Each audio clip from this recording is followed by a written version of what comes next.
At 4:01 p.m., rescuers stopped counting bodies. Then someone screamed. Under twisted metal, buried in snow, Vesna Vulovic, 22, was still alive. This happened on January 26, 1972, in the frozen mountains near Srbska Kamenice, Czechoslovakia. 7 seconds earlier, flight JAT 367 was cruising at 33,000 feet. Vesna wasn't a hero. She wasn't even supposed to be on that flight. She was a flight attendant covering a shift, excited to see Europe for the first time. Then the aircraft exploded mid-air.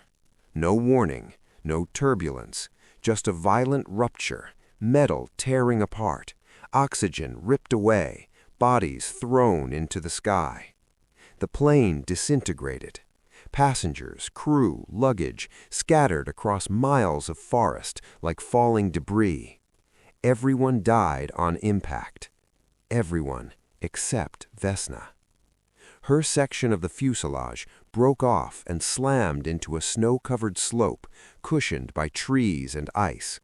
Her spine shattered. Her legs were crushed. Her skull fractured. She was pinned inside the wreckage for hours, bleeding, paralyzed, alone. As night fell, temperatures dropped below freezing. Wolves were later reported nearby. Vesna could not scream, could not move, could barely breathe. And that's when something strange happened. She later said the darkness around her felt thick, almost alive, and inside it she felt a presence. Not a voice, not a face, just the overwhelming sensation that she was not allowed to die yet. Rescuers would later say it was impossible she survived the fall, the highest recorded fall without a parachute in history. But Vesna would say the real impossibility happened after, because surviving the crash was only the beginning of the terror. Vesna drifted in and out of consciousness as the temperature kept falling. She couldn't feel her legs. Her breath came in short, wet gasps. Blood froze in her hair. Time stopped behaving normally. Moments stretched into something shapeless, and inside that shapelessness, Vesna became aware of sounds that didn't belong to the forest. Not voices, not animals. Whispers that felt close, but not outside her body. She later said it felt as if the darkness itself was watching. January 26, 1972, somewhere between late afternoon and nightfall, Srbska Kamenice. At one point, Vesna was certain she had died. The pain disappeared completely. Her breathing slowed. The cold stopped hurting. Instead, she felt suspended, neither falling nor resting. And then she sensed movement, not approaching her, but circling. A pressure closed in, not violent but deliberate, as if something was deciding whether she would stay or go. Vesna tried to pray, but words wouldn't come. What rose instead was a single thought: please, not like this. That's when the presence changed. The circling stopped. The pressure lifted. In its place came a strange, terrifying calm, not comforting, but final. And then, just as suddenly, pain returned like a knife. She gasped. Somewhere far away, Vesna heard barking. A local man named Bruno Honke, a former medic, was searching the wreckage after hearing what he thought were animal cries. They weren't.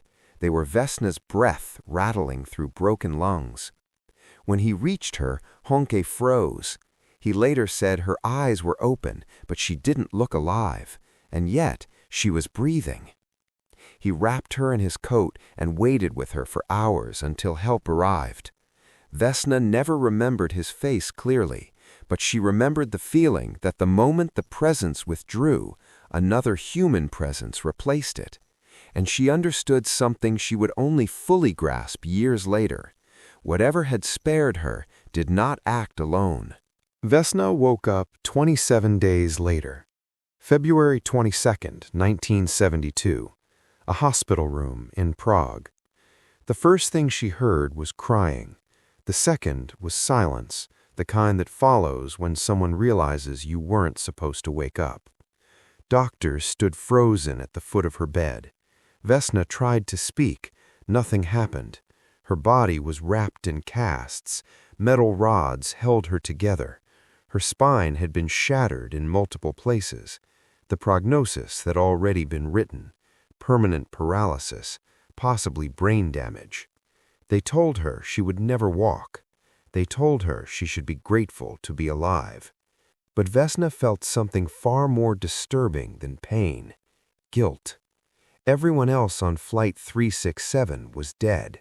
She hadn't seen their faces, but she felt their absence like weight on her chest. At night, the hospital grew unbearable. She heard footsteps that stopped outside her door, felt pressure at the edge of her bed. Not hallucinations, not dreams, awareness. Vesna later said it felt as if something had followed her from the forest, not hostile, not kind, simply unfinished. She refused sleeping pills. She was afraid of going back to that place between states. One night, overwhelmed, she whispered into the dark, "Why me?" There was no answer, but the pressure eased. Months passed. Against all predictions, Vesna regained sensation in her legs, then movement, then balance. Doctors called it impossible. Vesna didn't celebrate. She began to understand that survival wasn't a reward, it was a responsibility. And that realization terrified her more than the crash ever had.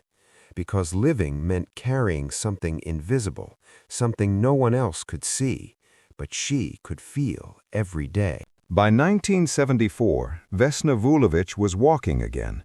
Slowly, painfully, but walking. The world called it a miracle. Newspapers called her the woman who fell from the sky. Doctors gave interviews. Officials posed for photographs. Everyone wanted the story. No one wanted the aftermath. Because Vesna didn't return to life, she hovered beside it. Crowds applauded her survival, but she felt detached, like she was watching herself from a distance. Loud noises sent her heart racing. Sudden silences felt worse. At night she dreamed of falling, not down, but through something endless. She avoided mirrors, avoided celebrations, avoided the word lucky. How could she be lucky when 27 people were not? She returned to Belgrade in the mid-1970s, trying to rebuild something resembling a normal life. She worked desk jobs, smiled when expected, said thank you when people called her brave. Inside, she carried a quiet terror, not of dying, but of wasting what had been spared.